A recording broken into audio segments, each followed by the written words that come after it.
Kecamatan 5, Kabupaten Bone Bolango.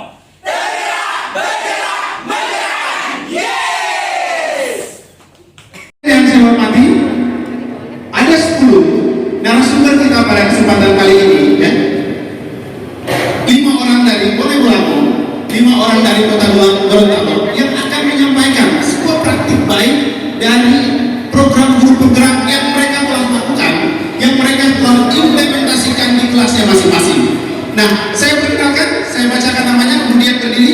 Pertama, Pak Laode Reni dari Kota Gorontalo. Kita beri aplaus, Bapak Ibu.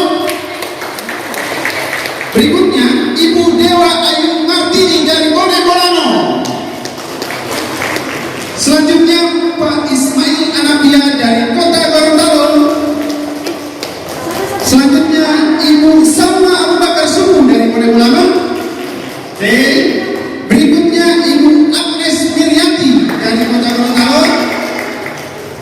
Selanjutnya,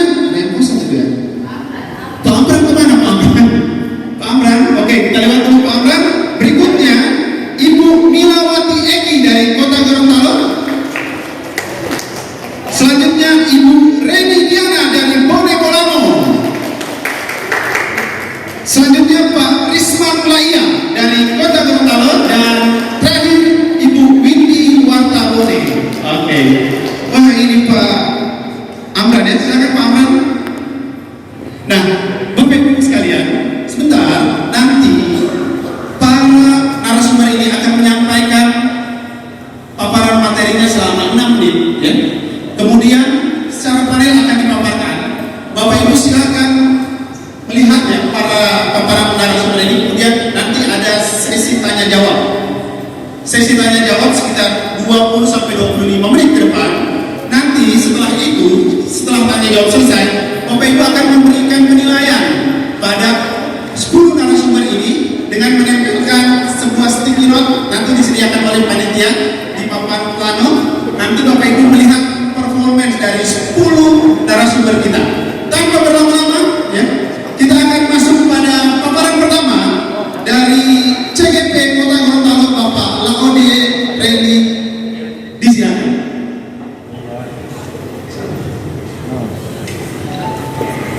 Cip. Bismillahirrahmanirrahim. Assalamualaikum warahmatullahi wabarakatuh.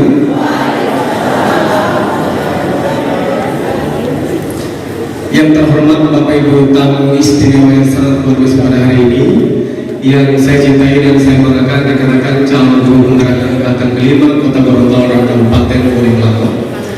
Pada kesempatan ini izinkan saya untuk memaparkan salah satu praktik baik yang sudah saya lakukan selama mengikuti pendidikan calon guru penggerak, khususnya di SMK Negeri 2 Gorontalo. Dan judul praktik baik yang saya lakukan adalah strategi pembelajaran SIP ala wartawan pada mata pelajaran bahasa Indonesia kelas 10. Lanjut. Bapak Ibu yang saya hormati, kita ketahui bersama bahwa pada kurikulum Merdeka Ki Hajar Dewantara sudah menyampaikan bahwa tujuan pendidikan nasional adalah kita harus menuntun murid sesuai dengan kodratnya. Lalu bagaimana tugas seorang guru? Tugas guru adalah menuntun, seperti yang sudah disampaikan oleh Pak Kadis tadi. Tugas guru adalah menuntun, lalu kemudian guru harus menjadi seorang paman bagi muridnya dalam menuntun murid untuk menemukan potensi yang dimilikinya. Lalu bagaimana salah satu cara yang kita lakukan untuk menuntun murid adalah melakukan pembelajaran berdiferensiasi. Pembelajaran berdiferensiasi itu adalah pembelajaran yang dirancang sesuai dengan kebutuhan pelajar murid. Lalu bagaimana kita melaksanakan pemetaan kebutuhan belajar murid? Ada 3 hal yang perlu kita lakukan dalam pemetaan kebutuhan belajar murid. Yang pertama, kita harus mengetahui dulu kesiapan belajarnya, lalu kemudian minat belajar murid, lalu kemudian profil belajar murid. Yang saya lakukan di SMK Negeri 2 Gorontalo ketika melaksanakan penerapan ini adalah untuk mendapatkan pemetaan kebutuhan belajar murid. Yang pertama, saya menggunakan website akupintar.id, lalu kemudian saya menggunakan Quizzes. Di sana saya sudah ajukan beberapa pertanyaan kepada murid. Lalu kemudian saya juga melakukan diskusi dengan guru BK, wali kelas, dan juga melakukan diskusi dengan murid secara emosional, karena pada akhirnya murid itu perlu pendekatan emosional. Selanjutnya, setelah saya mendapatkan data tersebut, kemudian saya merancang modul pembelajaran bahasa Indonesia, khususnya pada materi teks laporan hasil observasi dengan tujuan murid mampu melaporkan hasil observasi dengan kreatif dan penuh tanggung jawab.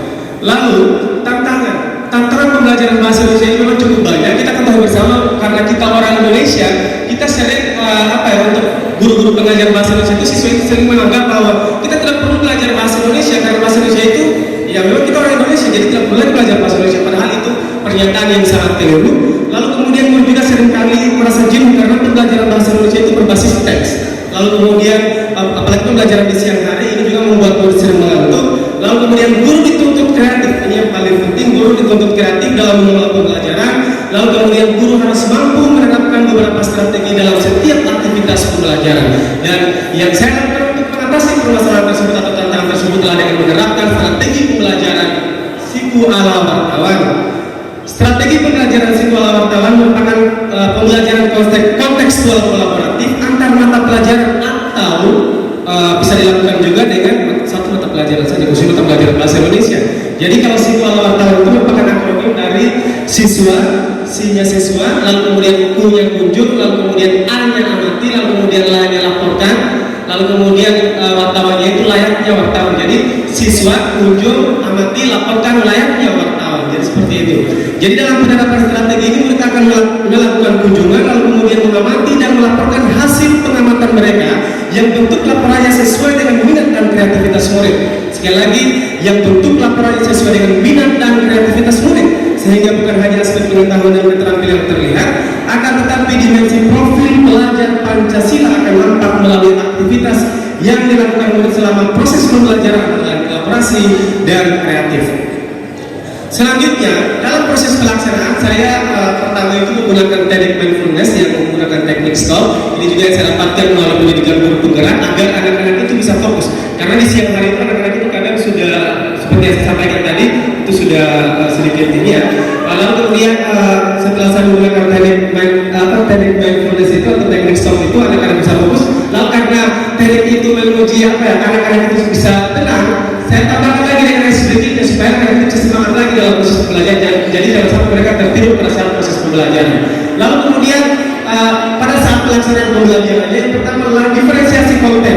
Jadi Bapak Ibu, pembelajaran diferensiasi itu ada 3 aspek yang harus kita ketahui. Yang pertama adalah diferensiasi konten, diferensiasi proses, lalu kemudian diferensiasi produk. Diferensiasi konten memahami materi observasi dan teknik melakukan hasil observasi atau penguatan diberikan sesuai dengan minat mereka. Jadi kan dari teks laporan observasi, jadi mereka akan mengamati dulu sesuai dengan minat mereka. Ada yang nonton YouTube, ada yang membaca buku langsung, dan juga yang melihat melalui Google Sites yang sudah saya buat untuk anak-anak. Selanjutnya anak-anak atau murid dibagi beberapa kelompok yang bervariasi dengan cara bermain. Jadi anak-anak juga saya bagi kelompok itu dengan cara bermain, tidak langsung tunjuk-tunjuk dan sidik. Lalu kemudian kelompok disesuaikan dengan kebutuhan. Lalu kemudian untuk murid yang hobi editing, karena kebetulan disuruh kali dulu kalau itu ada jurusan DKV juga.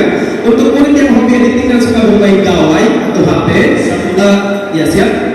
Lalu kemudian untuk murid yang lebih suka menulis akan membaca untuk beberapa kelompok pula. Artinya kelompok dibentuk sesuai dengan minat mereka. Pada akhirnya setiap kelompok akan melaporkan hasil observasi atau pengamatan yang mereka lakukan sesuai dengan kreativitas mereka. Terakhir, bahwa strategi pembelajaran simbol wartawan pada pembelajaran diferensiasi sangat baik digunakan untuk pembelajaran bahasa Indonesia murid SMK pada kelas 10 khususnya materi teks laporan hasil observasi di program keahlian APHP yang saya terapkan kemarin, tapi bisa diterapkan di program keahlian yang lain karena ini menjadi dasar untuk kelas 10. Lalu kemudian selain belajar bahasa Indonesia, mereka juga belajar untuk mengenali profil program keahlian mereka sehingga nantinya sudah memiliki gambaran aktivitas apa saja yang dilakukan di kelas 10 semester genap, kelas 11 maupun kelas 12 nantinya. Setelah itu pembelajaran simbol wartawan juga memberikan kesempatan kepada semua murid untuk mengelola potensinya dengan baik. Terima kasih. Sebelumnya satu hal yang ingin saya sampaikan bahwa pendidikan itu sifatnya sangat dinamis. Yang menjadi pertanyaan siapa yang tergerak, siapa yang mau bergerak, dan siapa yang akan bergerakkan. Terima kasih. Assalamualaikum. Oke, kita beri aplaus untuk Pak Laude Reni. Jadi Bapak Ibu, sebentar kalau penilaian, nanti Pak Laude Reni, Bapak Ibu sudah akan memberikan penilaian pada papan pelayanan yang sudah ada. Jadi dikenal narasumber pertama Pak Laude Reni. Pak Laude, terima kasih ya. Speed 250 km per jam ya. Jadi jangan terlalu cepat juga Pak Laude ya, supaya yang lain bisa menyimak dengan ini ya. Oke, berikutnya kesempatan yang kedua dari Bonek Bravo, Ibu Dewa Ayu Martini, disilakan.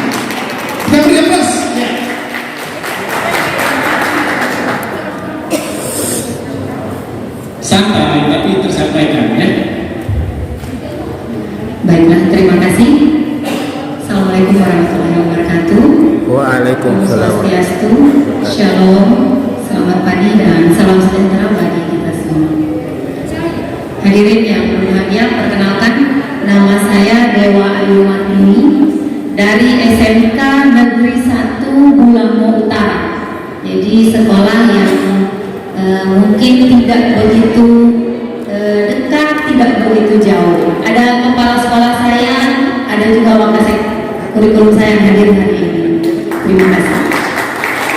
Hari ini saya akan memaparkan materi tentang kelas berbagi. Apa yang saya dapatkan ketika saya mengikuti pendidikan guru penggerak selama hampir 6 bulan. Saya berikan judul kelas berbagi saya adalah Petasi PGP. Ini merupakan singkatan dari peningkatan kualitas diri melalui pendidikan guru penggerak. Kenapa saya tuliskan petasi diri? Kenapa diri? Kenapa peningkatan diri? Karena saya berpikir dari diri sendiri, mulai dari diri sendiri kita bisa merubah orang lain. Kalau diri kita tidak berubah, jangan pernah bermimpi orang lain akan lebih baik. Jadi kita yang duluan untuk berubah. Saya mulai dari motivasi mengikuti guru penggerak. Apa yang membuat saya termotivasi untuk mengikuti guru penggerak? Jadi yang pertama, saya ingin mencari solusi dalam setiap permasalahan pembelajaran, menambah pengalaman, dan ini yang sempat saya buat, menggalakkan kembali gerakan guru menyambut siswa di pagi hari, bimbingan terpadu 1 jam bersama pendamping, dan yang paling spesial adalah BMC, berani bicara, berani tampil. Terima kasih. Terima kasih, kita beri aplaus untuk Dewa Ayu. Dari Bulamo kita bergeser lagi ke Kota Gorontalo. Silakan Pak Ismail Anapia.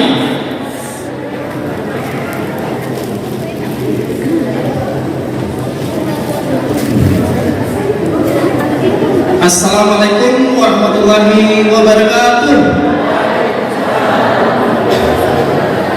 Baik Bapak Ibu, untuk pertama kalinya saya berbicara di depan Bapak Kepala Dinas di Provinsi Gorontalo dan Bapak pejabat di lingkungan Dinas Pendidikan yang ada di kota maupun di Bulamo. Baiklah Bapak Ibu, hari ini saya akan memaparkan praktek baik yang saya sudah laksanakan selama proses pendidikan guru penggerak yang diadakan selama 6 bulan. Salah satu praktek baik dengan judul membangun KSE SMK ini dengan model pembelajaran kolaboratif JIRE. KSE Bapak Ibu adalah salah satu materi yang ada di pendidikan guru penggerak. Apa itu KSE Bapak Ibu? KSE itu adalah kompetensi sosial dan emosional. Kompetensi sosial emosional ini Bapak Ibu ternyata bukan hanya harus diajarkan ke anak didik, ke guru-guru pun harus kita kenalkan kompetensi sosial dan emosional. KSE ini ada 5 yang harus kita ajarkan, baik diintegrasikan ke dalam pembelajaran maupun kita informasikan secara langsung ke anak didik. Yang pertama adalah kesadaran diri. Kesadaran diri peserta didik dari awal kita memang harus bangun. Yang kedua adalah manajemen diri. Bagaimana siswa memanajemen dirinya di dalam sebuah perjalanan hidupnya. Yang ketiga adalah kesadaran sosial. Kesadaran sosial adalah keterampilan untuk membangun hubungan antara sosial dengan teman-temannya. Yang keempat adalah keterampilan berelasi. Keterampilan berelasi ini adalah kemampuan peserta didik atau diri kita sendiri untuk bisa berkomunikasi dengan orang lain. Yang terakhir adalah keputusan bertanggung jawab. Ini adalah 5 komponen KSE, kompetensi sosial dan emosional yang diajarkan di pendidikan guru penggerak. Nah, saya mencoba KSE ini saya padukan dengan pembelajaran yang ada di dalam kelas. Saya menggunakan sebuah model pembelajaran yaitu kolaboratif JIRE. Kolaboratif JIRE sendiri adalah sebuah model pembelajaran kerjasama. Jigsaw JIRE adalah singkatan dari Jigsaw Revisi. Jigsaw Revisi ini adalah jigsaw terbaru yang dimodifikasi oleh Dr. Nova Toguro, ya, yang dilaksanakan di dalam kelas terdiri dari 9 sentence, ya. Oke. Nah, sekarang apa sih yang melatar belakangi saya memilih ini? Ternyata saya melihat selama proses pembelajaran anak-anak tidak mau bekerja sama dengan teman-teman lain yang ada di dalam kelas, ya. Dan selanjutnya adalah mereka kurang berani dalam mengungkapkan pertanyaannya maupun pernyataannya. Dan ada satu hal lagi, yaitu mereka tidak mau mendengarkan atau menghargai pendapat dari temannya sendiri. Ya, nah, dari latar belakang ini saya menemukan tantangan, yaitu adalah yang pertama, guru itu tidak memahami filosofi Merdeka Belajar yang diungkapkan oleh Ki Hajar Dewantoro, ya. Yang selanjutnya adalah guru tidak memahami proses pembelajaran dan diferensiasi, dan yang ketiga adalah model pembelajaran guru terlalu monoton, ya. Nah, apa yang saya lakukan di dalam kelas? Yang pertama adalah saya melakukan asesmen awal untuk memetakan kompetensi siswa. Yang selanjutnya adalah membuat praktek pembelajaran yang berbasis kolaboratif JIRE, dan kita dalam melaksanakan pembelajaran berdasarkan sintaks kolaboratif JIRE yang ada di dalam kelas. Nah, hasilnya Bapak Ibu, ternyata komponen KSE tadi terlihat dari setelah melaksanakan proses pembelajaran di beberapa langkah, ya, maka sikap anak-anak yang tadinya tidak mau bekerja sama dengan teman-teman tertentu di pembelajaran selanjutnya, tanpa ketika kita membentuk kelompok, maka mereka akan secara sadar diri membentuk kelompok sesuai dengan apa yang diinstruksikan oleh teman-temannya. Izinkan saya untuk berbagi praktik baik pada hari ini dengan judul Pabel PGP, yaitu pengalaman belajar program guru penggerak. Nah, di sini saya akan berbagi praktik baik yang saya terima selama 6 bulan di program guru penggerak. Nah, diawali dengan motivasi diri saya, kenapa saya mendaftarkan diri menjadi seorang calon guru penggerak.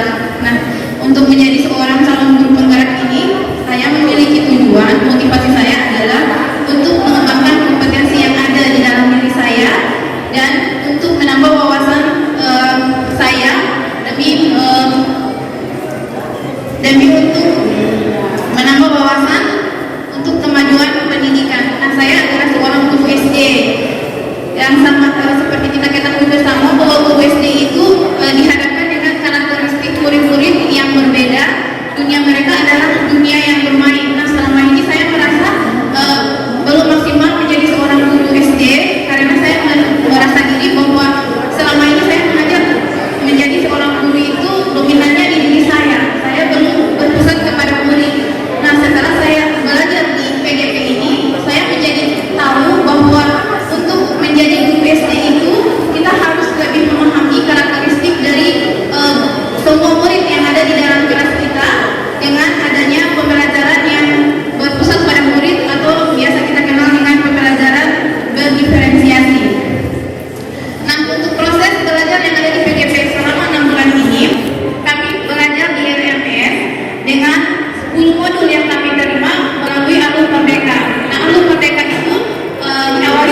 Cukup.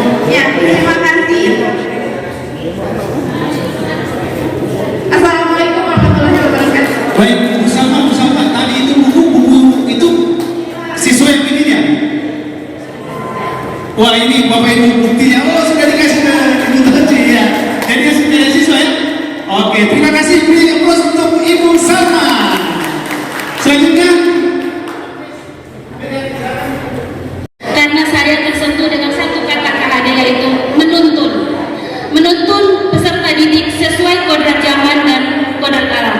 Perkenalkan, saya Agnes Mirianis HSKOM, saya dari SMA Negeri 3 Gorontalo, CGP Angkatan 5, dengan judul Ring Leader atau belajar coding sambil bermain games dengan Scratch.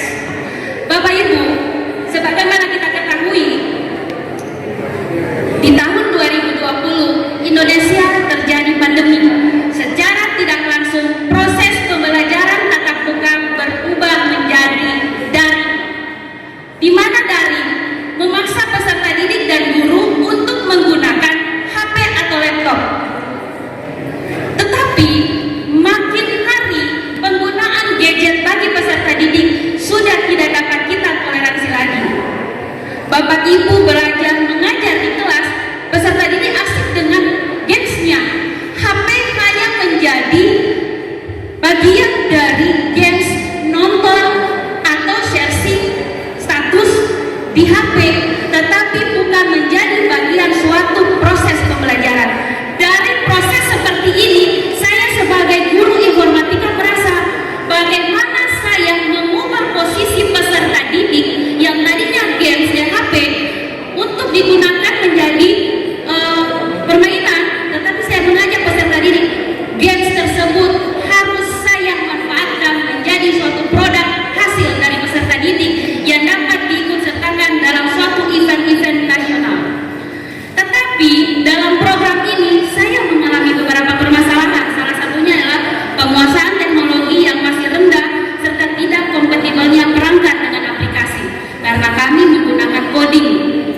Keterbatasan sarana dan prasarana kepemilikan perangkat pendukung teknologi, penggunaan media pembelajaran secara tepat dan bervariasi dapat mengantisipasi sikap pasif siswa.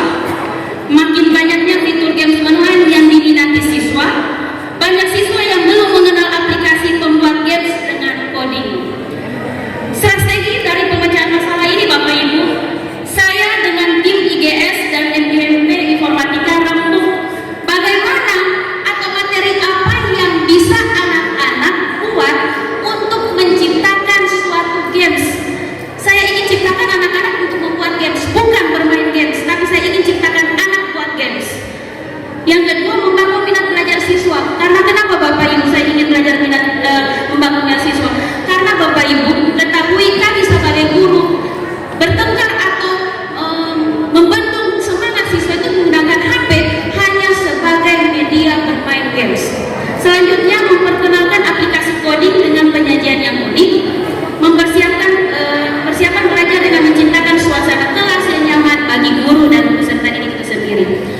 Dampak aksi ini, murid dapat mengekspresikan daya nalar dengan menghasilkan karya cipta melalui aplikasi coding membuat games, mengasah computer thinking murid dan memungkinkan murid untuk mengambil masalah yang paling kompleks, memahami dan menciptakan solusi. Terakhir, kesimpulan yang saya ambil dari program yang saya ingin laksanakan adalah murid akan dapat membuat cerita interaktif dengan karakter apapun yang mereka bayangkan, menyesuaikan model dan membuat proyek kreatif akan meningkatkan kreativitas mereka dan membuat lebih baik dalam desain animasi dan bercerita. Satu lagi Bapak Ibu, hasil program ini saya sudah terapkan di tahun kemarin pada masa pandemi. Hasilnya sudah dapat dipamerkan dan ada salah satu bagian yang mengambil games anak peserta didik saya di Play Store, yaitu adalah bermain soccer ring daripada kucing yang bermain di soccer ring, dan itu sudah dibeli oleh Play Store. wow. Oke Bapak Ibu, terima kasih program yang sudah saya jalankan. Lebih dahulunya saya mohon maaf. Wassalamualaikum warahmatullahi wabarakatuh. Waalaikumsalam warahmatullahi wabarakatuh.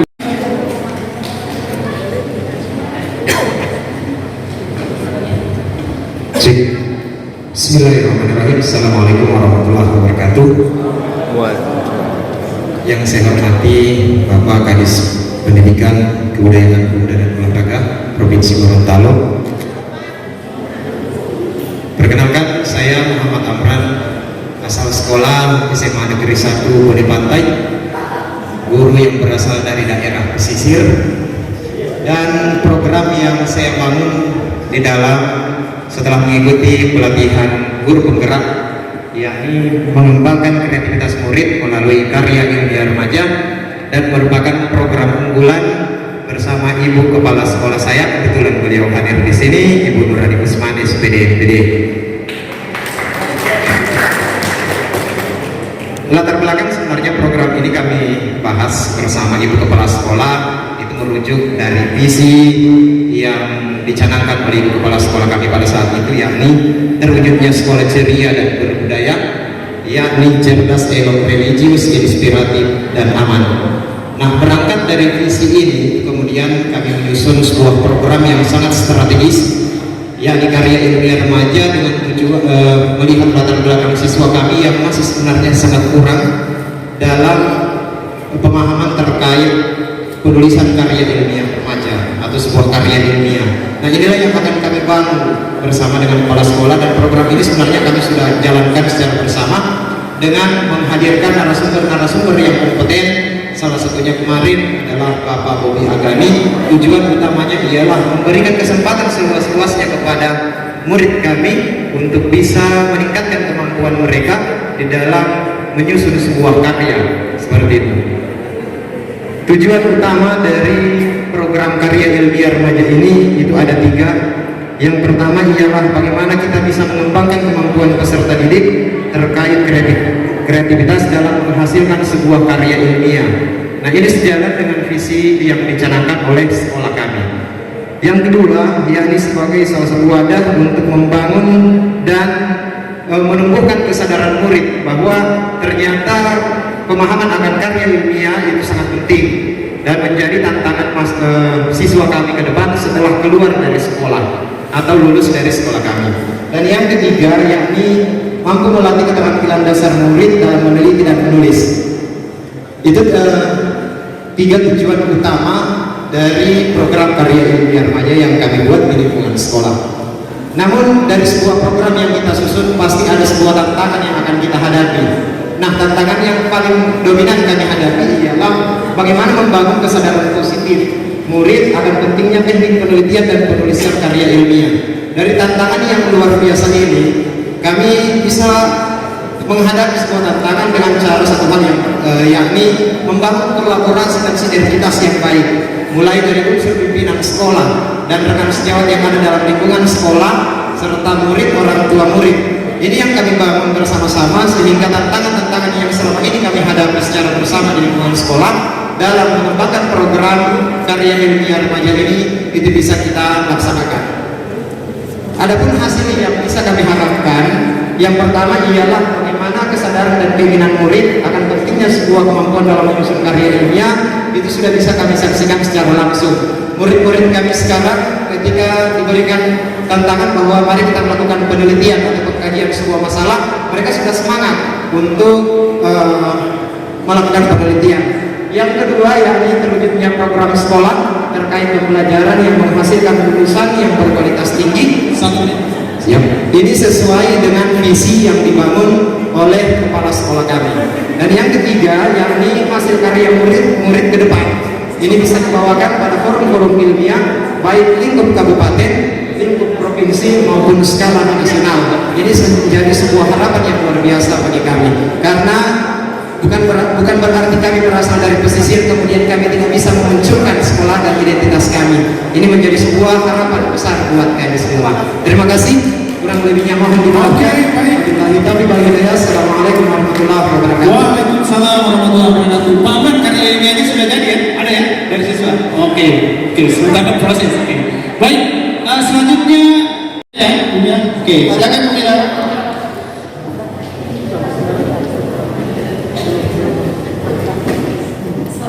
Mati lampu.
Alhamdulillah hadir, cepat hadir. Fasilitator saya adalah Alvin Putakalung dari Sumatera Utara dan pengajar praktik saya adalah Bapak Ibu Jawa dari SMA Negeri 3 Kota. Pada kesempatan ini saya akan berbagi praktik baik yang saya sudah lakukan di sekolah saya, yang saya beri nama remedial berdiferensiasi dengan media sosial. Ini saya ambil berdasarkan situasi pasca pandemi. Jadi pasca pandemi tentu kita pas waktu dulu itu kan selama 2 tahun lebih anak-anak ini terbiasa dengan yang namanya gadget, dengan HP. Yang putra dengan game, yang putrinya dengan media sosial. Yang tentunya putra juga pasti tidak menuntut kemungkinan melakukan hal yang sama. Begitu masuk ke sekolah pertama kali, HP masih diizinkan, tapi karena hal-hal yang tidak baik mulai terjadi, konten yang mulai mengarah ke hal yang negatif, akhirnya dari pihak sekolah memutuskan ketika HP ke sekolah. Dari situ mulailah anak-anak mulai tidak termotivasi di kelas karena ada hal yang menyenangkan yang selama 2 tahun lebih menemaninya di rumah 24 jam itu mulai meningkat dari dirinya selama beberapa jam ada di sekolah. Akhirnya saya mengambil sebuah program dengan kolaborasi dengan Bapak Kepala Sekolah. Saya meminta kebijakan beliau untuk membuka kembali, artinya anak-anak untuk bisa membawa gadgetnya ke sekolah, karena saya akan melakukan sebuah program di mana memanfaatkan potensi sesuai dengan apa yang dikehendaki oleh Bapak Ki Hajar Jawa Utara, bahwa kita itu menuntun anak sesuai kodrat dan sama. Kita tidak bisa memaksa anak sama dengan zaman kita saat sekolah ataupun beberapa tahun yang lalu sebelum pandemi. Nah, saya melakukan sebuah program di mana saya melihat bahwa di sekolah saya, Bapak Ibu, media sosial itu mulai mengarah ke hal yang negatif. TikTok yang paling parah. Jadi saya mengambil sebuah memanfaatkan ini adalah potensi sebenarnya. Kita tidak lihat sebagai hal yang negatif, tapi hal yang positif. Kenapa? Mereka bisa literasi digital. Akhirnya saya mengambil program ini, saya bawa dalam proses pembelajaran saya di kelas. Saya mencoba kedua tingkat kelas 7 dan kelas 9. Jadi sebelum melakukan program itu saya melakukan audiensi, artinya saya mendengarkan suara dan saya membangkitkan student agency dari siswa saya. Bagaimana kalau kita belajar dengan media sosial? Oh, mereka langsung setuju, iya bisa Pak. Oke. Tantangan-tantangan yang lain mengenai izin-izin untuk penggunaan HP di sekolah itu saya kolaborasi dengan Bapak Kepala Sekolah, dan ketika sudah semua tantangan saya atasi, maka saya melakukan itu di kelas. Model yang saya gunakan adalah PBL, Project Based Learning. Tetap kita mengadopsi, hanya yang saya lakukan adalah diferensiasi produk. Kita sudah banyak tahu anak-anak di luar mana bagaimana memanfaatkan media sosial, tapi kita belum masuk lebih mendetail. Akhirnya saya lakukan itu, anak-anak saya beri kebebasan, silahkan. Jadi produknya tidak hanya kalau dipresentasikan di kelas. Nah, ini masalah kedua lagi yang saya temukan. Untuk saya mata pelajaran bahasa Indonesia, anak-anak itu kadang enggan menyampaikan pendapat untuk presentasi. Kadang ada juga, ya kan? Hanya satu orang, misalnya dua orang atau berapa orang yang biasa mereka yang presentasi. Tapi dengan program ini, maka mereka akan mempresentasikan sendiri hasilnya dengan dinilai oleh orang luar di luar kelasnya, akan memberikan umpan balik. Nah, itu yang saya lakukan, dan programnya itu ini hasilnya Bapak Ibu dari media sosial masing-masing, mulai dari Instagram, Facebook, TikTok, Twitter. Jadi mereka memilih sendiri apa yang media sosial yang paling adik-adik senangi.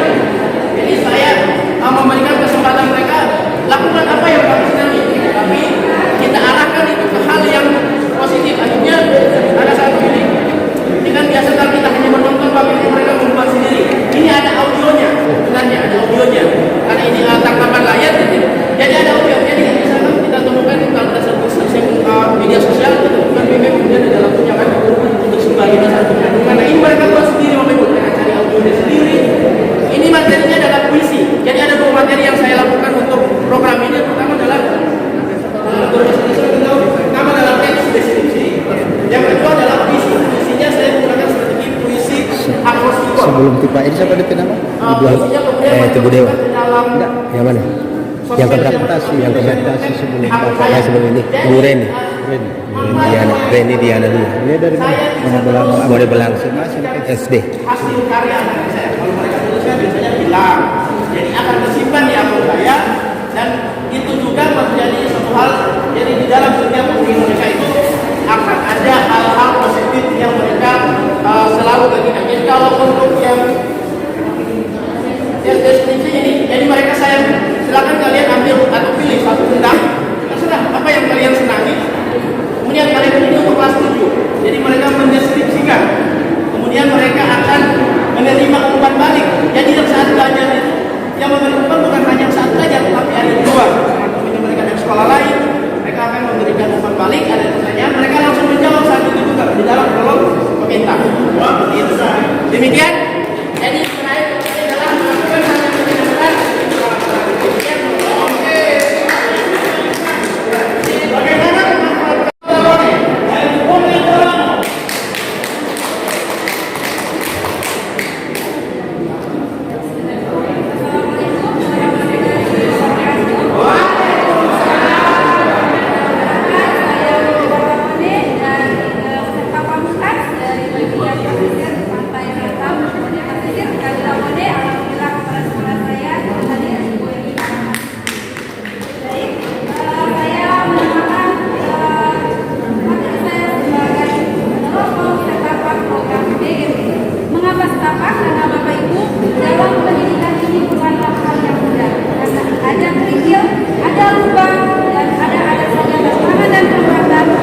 tidak